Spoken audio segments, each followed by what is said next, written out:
Friends, आज हम active passive voice के बारे में चर्चा करेंगे। इसके पहले एक वीडियो के द्वारा हमने बखूबी पूरे टेंस लिए थे।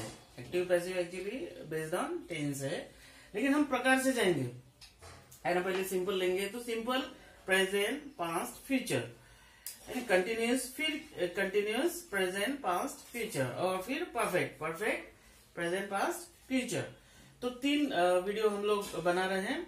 सबसे पहले स्टार्टिंग हम लोग सिंपल से करेंगे।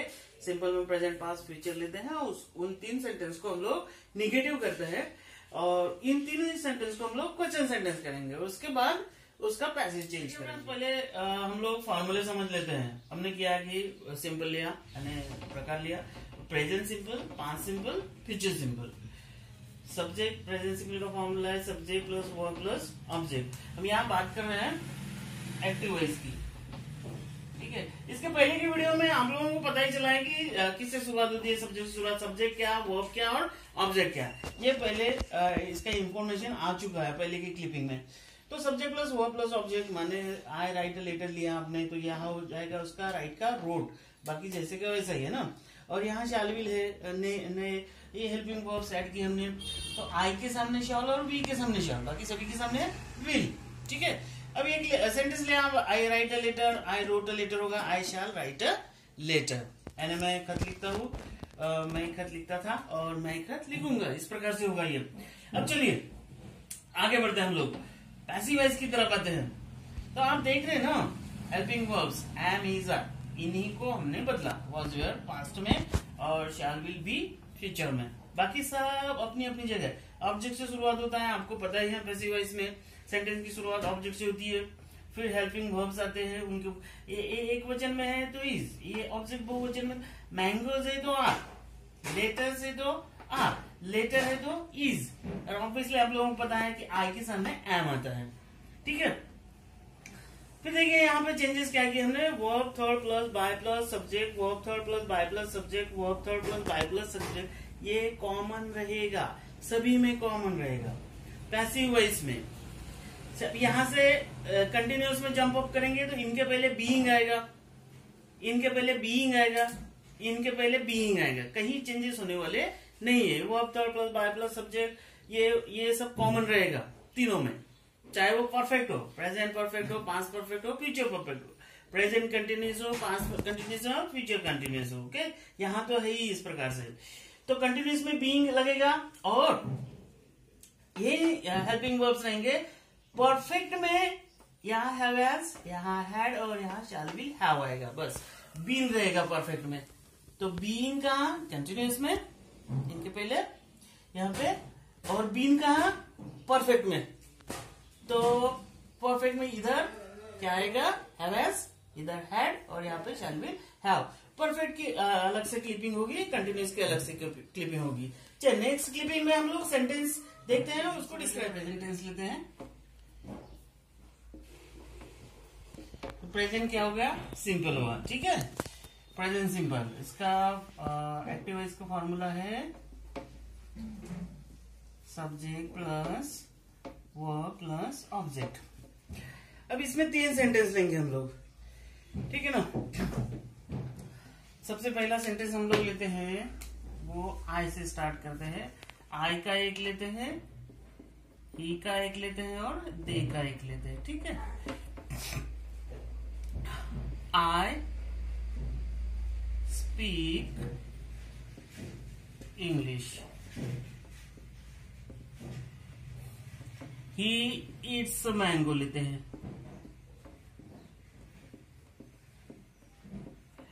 ये देखिए इनके स्थान जिनके जिनके हैं, सब्जेक्ट से स्टार्ट किया हमने, वर्ब आया, उसके बाद ऑब्जेक्ट आया। दे प्ले क्रिकेट लेते हैं, दे प्ले क्रिकेट। अच्छा, इसका अभी हिंदी भी समझ लीजिए। आई स्पीक इंग्लिश माने मैं अंग्रेजी बोलता हूँ। ठीक, वह आम खाता है और वे क्रिकेट खेलते हैं। प्रेजेंट और सिंपल इसलिए, प्रेजेंट इसलिए क्योंकि वर्ब का फर्स्ट फॉर्म है, सिंपल इसलिए क्योंकि यहाँ हेल्पिंग वर्ब नहीं है, ठीक है, और प्लेन सेंटेंस है। अब इसको हम लोग तीनों सेंटेंस को हम लोग निगेटिव करते हैं, तो निगेटिव में इस तरह से होगा। वो निगेटिव में इसके पहले इंस्ट्रक्शन दिए है, निगेटिव में क्या और क्वेश्चन क्या है। निगेटिव में नॉट कभी भी, आप देखिए निगेटिव में नॉट कभी भी सहायकारी क्रियापद और मेन क्रियापद के बीच में आना चाहिए। यहाँ पे सहायकारी क्रियापद है नहीं, हेल्पिंग वर्ब है नहीं, इसलिए यहाँ आपको डू और डज ये दो हेल्पिंग वर्ब दिए गए हैं, ठीक है। पहले का इस तरह से होगा negative sentence, I do not speak English, ठीक है। दूसरा होगा जो कि यहाँ पे एस लगाए, देखो ये मेन वर्ब इट, और इट को एस लगाइए, ऐसी हालत में लगता है यहाँ पे थर्ड पर्सन सिंगुलर रहा तो सब्जेक्ट के तौर पर, यानी ही सी इट रहे या किसी का नाम रहा तो, या फिर द टीचर द स्टूडेंट, इस प्रकार के सब्जेक्ट्स रहे तो आने वाले वर्ब को एस एस आइस लगता है। हैप्पी हैप्पीज होगा, है ना, गो गोज होगा, ईट ईट्स होगा, इस प्रकार से होगा। और जब यहाँ पे एस लगा है तो ये यहां हो जाता है डज, डज नॉट ईट, फिर देखिए चेंज होगा, ये एस इधर आ गया, यहाँ पे फर्स्ट फॉर्म लेना है, फिर eat a mango, they do not play cricket. इन्हीं सेंटेंस को हम लोग क्वेश्चन सेंटेंस करते हैं अभी। चलिए क्वेश्चन सेंटेंस, और क्वेश्चन सेंटेंस में सीधी बात है, जो सहायकारी क्रियापद है उससे शुरुआत होनी चाहिए, स्टार्टिंग में हेल्पिंग वर्ब आना चाहिए। पहले में हेल्पिंग वर्ब आपका डू है, स्थान परिवर्तन करना है, हेल्पिंग वर्ब पहले फिर subject, do I speak English. देखिए क्वेश्चन सेंटेंस आप इनका कर रहे हैं, इनका नहीं, ये निगेटिव हो गया। फिर दूसरे में डज है हेल्पिंग वर्ब, तो डज ही ईट मैंगो, फिर से हम लोगों ने ये ईट्स नहीं लिया, क्या लिया ईट, और इधर एस लगाया है does he eat a mango. तीसरे का है do they play cricket, do they play cricket, okay. ये हुआ क्वेश्चन सेंटेंस। स्टूडेंट अभी पैसिवाइज, ठीक है, वो एक्टिवाइज हुआ था, अभी आपका इन्हीं तीनों का पैसिवाइज करते हैं, तीन सेंटेंस का। देखिए इसका पैसिवाइज का फॉर्मूला है object plus am is are plus वो तीनों चीजें जो कॉमन बताई थी मैंने, verb third plus by plus subject. अभी आपका जो पहला सेंटेंस है स्पीक इंग्लिश, उसका पैसिवाइज करते हैं हम लोग, इंग्लिश, यानी क्या लिया, ऑब्जेक्ट लिया पहले इंग्लिश, इंग्लिश एक वचन एक ही सब्जेक्ट है, इज आएगा, फिर जो स्पीक है उसका थर्ड फॉर्म लो, स्पोकन बाय मी, इधर आई रहा तो इधर मी, द्वितीय विभक्ति है ना, ये प्रथम विभक्ति है, द्वितीय विभक्ति, ठीक है, आई रहे तो मी पहले के क्लिपिंग में आ चुका है ये। दूसरा सेंटेंस है a mango, I it's mango, है ना, अ मैंगो, फिर से एक वचन मैंगो इज, फिर ईट का थर्ड फॉर्म ईटन बाय, ही है तो ही आएगा, आया। और फिर आप क्रिकेट लीजिए, थर्ड सेंटेंस में क्रिकेट, फिर से एक वचन इज, प्ले का थर्ड फॉर्म प्लेड बाय, दे है तो आएगा देम। इस प्रकार से हम लोगों ने क्या किया, देखिए क्या किया हमने, तीन सेंटेंस बनाए, फिर वो तीनों सेंटेंस को क्या किया हमने, निगेटिव बनाए, फिर उनको क्वेश्चन बनाया और उनका पैसिव वॉइस बनाए। कहाँ, प्रेजेंट सिंपल, है ना। अब इसके बाद हम जाएंगे पास्ट सिंपल पे, उसके बाद जाएंगे फ्यूचर सिंपल, यानी ये सिंपल पूरा हो जाता है आपका। अब ये देखिए मैं अंग्रेजी बोलता हूँ, हमने कहा स्पीक इंग्लिश, और यहाँ कह रहे हैं कि इंग्लिश इज स्पोकन बाय मी, माने अंग्रेजी मेरे द्वारा बोली जाती है। यहाँ हमने किसके ऊपर फोकस किया था? सब्जेक्ट के ऊपर। सब्जेक्ट से शुरुआत तो एक्टिव वॉइस, और यहाँ किससे शुरुआत की? ऑब्जेक्ट से, यानी इंग्लिश। यहाँ ऑब्जेक्ट को हम लोगों ने फोकस किया, इसलिए ये हुआ पैसिव वॉइस। ठीक है, एक्टिव वॉइस में सब्जेक्ट से शुरुआत, पैसिव वॉइस में ऑब्जेक्ट से शुरुआत। फिर से बता रहा हूं, मैं अंग्रेजी बोलता हूँ। अंग्रेजी मेरे द्वारा बोली जाती है। वह आम खाता है, आम उसके द्वारा खाया जाता है। और वे क्रिकेट खेलते हैं, क्रिकेट उनके द्वारा खेला जाता है। चलो पास्ट टेंस पे आते हैं हम लोग। पास्ट टेंस में पास्ट सिंपल में पहले प्रेजेंट सिंपल देखा हमने, इसी प्रकार से पास्ट सिंपल अभी। तो ये फॉर्मूला है एक्टिव वॉइस में subject plus verb two plus object, यहाँ subject plus verb plus object था, यानी आई स्पीक इंग्लिश था। अभी यहाँ पे सेकेंड फॉर्म लेना है, आई स्पोक इंग्लिश। मैं अंग्रेजी बोलता हूँ, वहां था, अभी हो गया मैं अंग्रेजी बोलता था। उसी प्रकार से आई ईट मैंगो का ही ईट मैंगो का ही एट मैंगो हो गया, वो आम खाता था। दे प्ले क्रिकेट का दे प्लेड क्रिकेट हो गया, वे क्रिकेट खेलते थे। निगेटिव क्या? क्योंकि वहां डू डज था, यहाँ पे डीड है, यहाँ पे आपको मिला है डीड सबके लिए, निगेटिव और क्वेश्चन करने के लिए। ठीक है, यहाँ वहां पे भी हेल्पिंग वर्ब नहीं था, यहाँ पे भी हेल्पिंग वर्ब था। वो प्रेजेंट सिंपल इसलिए था क्योंकि फॉर का फर्स्ट फॉर्म था। ये पास्ट सिंपल इसलिए है क्योंकि वो पास सेकेंड फॉर्म है। ओके, चलो आगे बढ़ते हैं। I did not speak English, फिर से देखिए, नॉट किसके बीच में है? हेल्पिंग वर्ब और मेन वर्ब के बीच में। He did not eat, eat I, ate का हमने ईट किया, ये चेंज है, वो आप समझ लीजिए। ठीक है ना, यहाँ प्लेड का प्ले किया है, डीड आया है इसलिए। इधर भी वही चेंजेस किए हमने। चलिए, he did not eat a mango, they did not play cricket। उसी प्रकार से वचन करना है, सहायकारी क्रियापद से, हेल्पिंग वर्ब से आपको शुरुआत करनी है। Did I speak English? Spoke का यहाँ स्पीक हो गया, फिर यहाँ एट का ईट हो गया, और यहाँ प्ले का प्ले हो गया। स्थान परिवर्तन किया हमने, सहायकारी क्रियापद से शुरुआत की और सब्जेक्ट बाद में लिया। ऑब्वियसली क्वेश्चन सेंटेंस में क्वेश्चन मार्क लास्ट आएगा। फिर पैसिव वॉइस का फॉर्मूला लिखा हमने, वहां प्रेजेंट सिंपल में एम इज आर था, यहाँ पे वॉज वेयर, बस यही चेंजेस करने हैं आपको। इंग्लिश वॉज, इंग्लिश एक क्वेश्चन है, एक ही सब्जेक्ट है।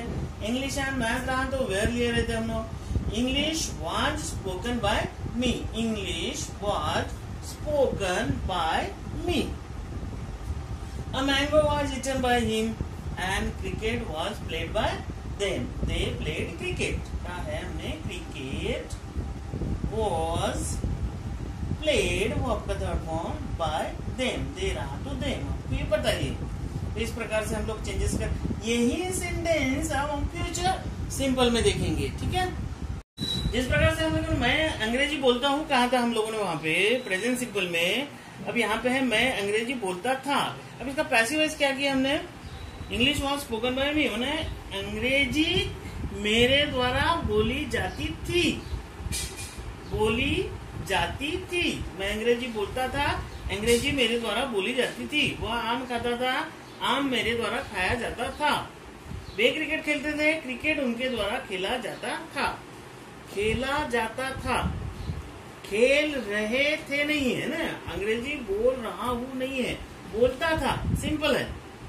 बोल रहा हूँ कहाँ होगा वो? फिर वो होगा आपका कहाँ पे? कंटिन्यूअस टेंस में। तो मैं अंग्रेजी बोलता था, अंग्रेजी मेरे द्वारा बोली जाती थी, पास्ट। या सिंपल की कड़ी में last future simple, present simple देखा हमने, पास्ट सिंपल देखा, और वही 3 सेंटेंस अभी लेकर हम लोग आ गए फ्यूचर सिंपल में। उसका एक्टिव वॉइस का फॉर्मूला है subject plus shell will plus verb plus object. तो प्रेजेंट सिंपल में subject plus verb plus object था, पास्ट सिंपल में subject plus verb two plus object था। फ्यूचर सिंपल में 2 चीजें नहीं जुड़ी है, शाल और विल। ये हेल्पिंग वर्ब्स है। आई और वी के सामने यदि सब्जेक्ट आई है, वी है, तो शॉल को यूज करना है, बाकी सभी के लिए विल को यूज करना है। ठीक है, अब आई स्पीक इंग्लिश का प्रेजेंट सिंपल का पास्ट सिंपल हो गया था आई स्पोक इंग्लिश। अब यहां आकर वो हो गया आई शैल स्पीक इंग्लिश, एंड मैं अंग्रेजी बोलूंगा। प्रेजेंट सिंपल में कहा था हमने मैं अंग्रेजी बोलता हूं, I speak English. Past simple में कहा था मैंने मैं अंग्रेजी बोलता था, आई स्पोक इंग्लिश। और यहाँ आकर हो गया आई शैल स्पीक इंग्लिश, यानी मैं अंग्रेजी बोलूंगा। उसी प्रकार से दूसरा sentence, I Yeats mango, he eats mango, मैं आम खाता हूँ। का हो गया था पास्ट सिंपल में ही एट मैंगो, मैं आम खाता था। और अब यहाँ हो गया आई विल ईट मैंगो, मैं आम खाऊंगा, या वह आम खाएंगे, वह आम खाएगा, वह आम खाएगा होना चाहिए, वह आम खाएगा। ठीक, क्योंकि ये बहुवचन इधर आएगा, वे खेलेंगे, जाएंगे, इस प्रकार से होगा। They will play cricket. तो ये तीन ही सेंटेंस हमको यहाँ पे निगेटिव करना है उनका। तो आप देखिएगा जैसे कि बताया गया है कि हेल्पिंग वर्ब और मेन वर्ब के बीच में नॉट आया हुआ है तीनों जगह। माने I shall speak English, I shall not speak English. He will eat a mango, he will not eat a mango. They will play cricket, they will not play cricket. ठीक है, क्वेश्चन सेंटेंस में आप लोगों को पता ही है कि helping verb से स्टार्ट होता है, सहायक क्रियापद से स्टार्ट होता है। आपको सिर्फ और सिर्फ स्थान बदलने, शैल, आई, बाकी जैसे का वैसा। ऑब्वियसली क्वेश्चन सेंटेंस है तो हमारा एंडिंग जो होगी वो क्वेश्चन सेंटेंस से होगी, क्वेश्चन मार्क से होगी। Will he eat a mango? Will he eat a mango? Will he eat a mango? Will they play cricket? अब ये पैसिव वॉइस में देखिए नई चीजें जुड़ गई। ये आपको बताया गया है कि verb plus by plus subject, ये क्या है, कॉमन है। इसके पहले क्या जोड़ा है हमने, शॉल, विल, बी। ठीक, तो पहला सेंटेंस देखिए, I shall speak English, English will be spoken, verb का थर्ड वन, स्पीक का third one, spoken by me. A mango, he will eat a mango. A mango will be eaten, verb का third one, by him, he है him. Cricket will be played by them. यानी हाँ मैं अंग्रेजी बोलूंगा और यहाँ आकर हो जाता है अंग्रेजी मेरे द्वारा बोली जाएगी। आई शैल स्पीक इंग्लिश, मैं अंग्रेजी बोलूंगा। English will be spoken by me, अंग्रेजी मेरे द्वारा बोली जाएगी। ठीक है, तो हमने इस वीडियो क्लिप में दोस्तों प्रेजेंट सिंपल के 3 सेंटेंस, पास्ट सिंपल के वही 3 सेंटेंस हमने अल्टर किए और फ्यूचर सिंपल में वही 3 सेंटेंस अल्टर किए और एडिशनली हम लोगों ने उनको निगेटिव बनाया और उनको क्वेश्चन सेंटेंस बनाया और फिर उनको एक्टिव वॉइस से पैसिव वॉइस में अल्टर किए। ठीक है, तो आई होप कि आपको ये वीडियो अच्छा लगा होगा और इसी प्रकार से आप ढेर सारे सेंटेंस बना सकते हैं। नेक्स्ट क्लिप में हम लोग देखेंगे कि कंटिन्यूअस को कैसे प्रेजेंट करते हैं, पास्ट कंटिन्यूअस और फ्यूचर कंटिन्यूअस को कैसे ऐसे ही सेंटेंस बना के उनको अल्टर किया जाता है। Thank you.